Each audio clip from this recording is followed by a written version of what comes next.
Please be advised that this video is for the sole purpose of entertainment. Any views are purely my own, are subjective and may not necessarily be true. I do, however, do extensive research for all of my videos.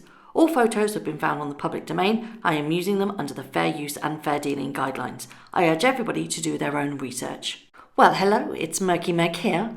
It's Sunday the 29th of March, and it seems that following on from my most recent video where I told you that they have relocated to Los Angeles, more and more details are now coming out about how this trip occurred. Now, we all know that they took a private jet before the borders closed. That's slightly debatable at the moment of whether or not they had to have special permission to go from Canada to America. But what seems to have stuck in people's throats is the guise that they went to Canada under the umbrella of privacy, secrecy, and to raise Archie in a more private family away from the fishbowl that is the royal family. But by staying in Canada as shortly as they did, it just makes them look even worse, because now it seems we all know that their security detail amount is not being paid by the Canadian taxpayers. So it seems that they have literally said, you're not paying for us, so your country is not good enough for us to stay in, and then popped over to LA. What's even worse is that they are now looking, it's alleged, to buy a £20 million property that was Mel Gibson's. Now, this doesn't scream privacy to me, it screams attention. Those of us who have been following this from the get-go were well aware that this was her plan. It had to be because of the weird missteps that she was making. She showed no interest in Britain whatsoever, and it must have been her plan from the start. By using Canada as a stopgap, what's actually happened is she's used it to almost soften the blow of leaving the royal family, because they went there under the guise of, we want privacy, we want security, we want secrecy, we want to raise Archie in a way that's not like the royal family, in a fishbowl. Then to go straight to LA with this whole issue of the pandemic going on. Everybody's now saying, well, that doesn't make sense. Why would you leave the security and quiet of Canada,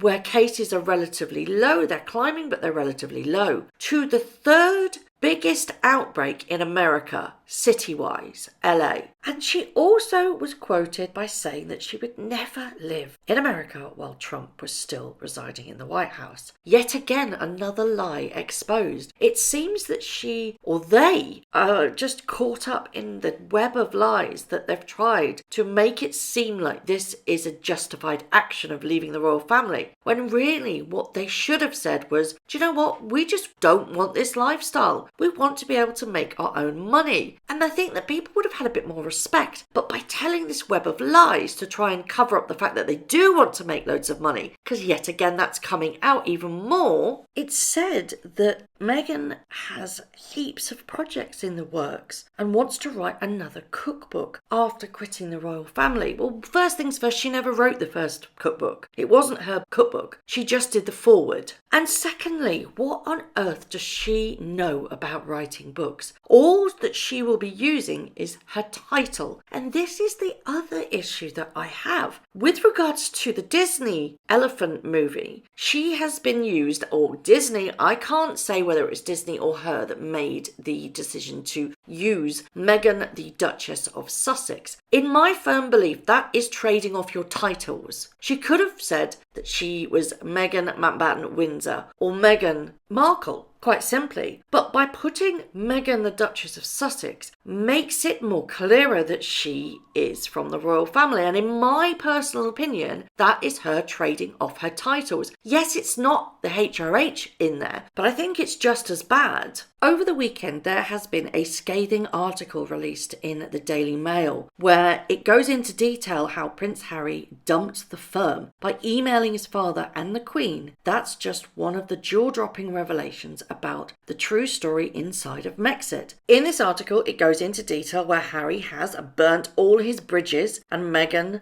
got what she wanted. An insider close to the royal family says that Harry has given up everything, literally everything. He's burnt every single bridge back at home. And Meghan, well, I rather think she got what she wanted. It makes the comparison of when they originally dropped this massive bombshell that they wanted to leave on their manifesto website. They were quite adamant that they wanted to keep their connections to the Commonwealth, and that was one of the reasons why they chose Canada to go to. Well, that's just gone up in smoke, hasn't it? Because they don't at all, because they're moving to LA or are in LA and are choosing a house that they want to buy. Let's just get down to the brass tacks of it, shall we? I personally don't think, as a taxpayer, they should buy any property until they have paid back Frogmore, or they also pay for their own security. That's another issue that I have at the moment. If they are residing in LA, who pays for their security? Because they will have to go grovelling to President Trump. Will he or will he not agree to pay half? That's something that I have asked on Twitter, and I'm going to ask you in a poll. It's up in the top right hand corner. Do you think President Trump and the Senate will agree to pay half of their security? Technically, they could be classed as diplomats, but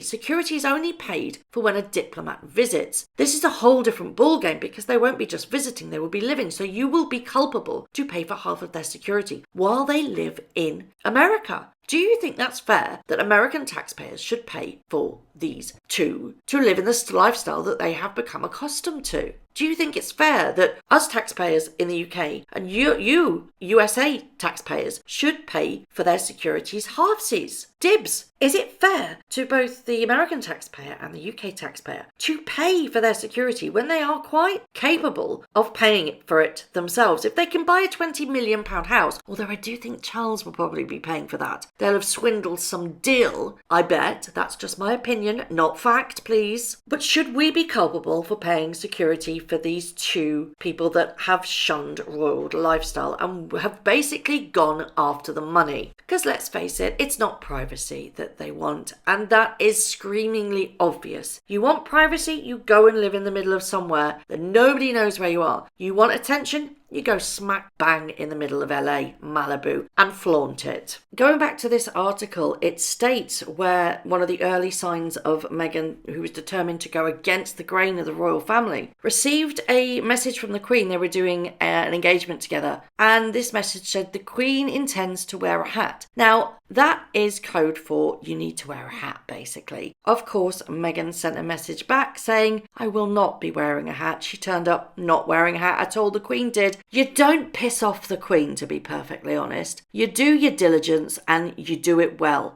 That shows you just exactly how headstrong and anti the firm she really was. I truly believe that she felt that she could come in and just earthquake her way into changing the whole of this monarchy. That is blindsided and completely delusional in my personal opinion, and shows you exactly her true colours when it comes to grandiose of self-importance. She believed that she could change everything because of who she is. Now, finally, the media are actually listening to us and reporting on the demands that Meghan was rumoured to have done. They said there were tales of screaming at staff, demands about homes. Also, she wanted to pick exactly who was around her, staff-wise, advisor-wise, and the clothing allowance that was given to her. She even debated and screamed and challenged what was allowed. The press are finally taking off their gloves and fighting fair. They didn't even have a clue what the term financially independent meant, snorts one insider. Unfortunately, Harry was just too stubborn, blinkered and bitter to see sense. He believed he was being forced to play second fiddle to William when it was he and Meghan who had the star power. Harry and Meghan believed that they were being put on the shelf and trotted out only when it suited the royal family, and they felt that they were the stars and not William and Kate. Again, that goes back to the narcissism and the grandiose of self-importance and believing that you are the one that can do anything and it should be all about you. But to actually notify Charles and the Queen of their intention to leave the royal family by email shows a callousness that we've all been screaming about. The article also goes into detail about how Harry and Meghan felt about how they weren't allowed to trade off their titles and the Sussex Royal being taken away from them, and that they weren't allowed to use their Her Royal Highness, His Royal Highness titles. They said that they were obsessed, that it was a punitive and spiteful thing to do. They couldn't see that the Queen had no choice. Again, going back to that narcissism, it's all about them. But there's been a lot of articles over the last couple of days really hitting hard about why they really left Canada. And it's purely about the money. If they lived in Canada, they would have to pay tax in Canada because Meghan is an American citizen, she'd have to pay tax in America. And possibly Harry would also have to pay tax in the UK, depending on whether or not he lived there for a certain amount of time. Probably not. So technically they would be liable for a minimum of 2 countries' tax. That's Canada and America. And ultimately, they didn't want to do that. So what they've effectively done is basically shelved Canada, didn't even thank them for letting them stay, and then gone to LA. It's all about the money. I'd also like to note that Trudeau, the Prime Minister of Canada, said that all non-Canadian residents must leave Canada before the lockdown. So that very may well have had an influence of where they were going to go. They couldn't stay in Canada because they're not residents of Canada. This whole debacle has only just highlighted the fact that their escape from royal life had nothing to do with criticism from the media or wanting privacy. It had everything to do with money and fame. She wants to get those contacts, those contracts, and the money to make herself a global dominance that doesn't stop earning money. My final thought of this video, and I'd like this one to stick with you, is that I think they have sunk even lower than anybody thought them possible. They've repeatedly made a global pandemic with thousands of people getting sick and thousands of people dying all about themselves. It shows a very cold and calculated assessment that they have made to release this information about where they are and what they're doing and the projects that they want to undertake while the world crumbles. Extremely distasteful in my opinion, and I'd really like to know your opinions on that matter. Thank you very much for watching. If you haven't already, please subscribe to my YouTube channel, hit the notification bell and also that like button. I'd like to take this opportunity to thank all of my followers for all the tips and all the emails, DMs that everybody sends to me. It really is greatly appreciated. So thank you very much for watching once again.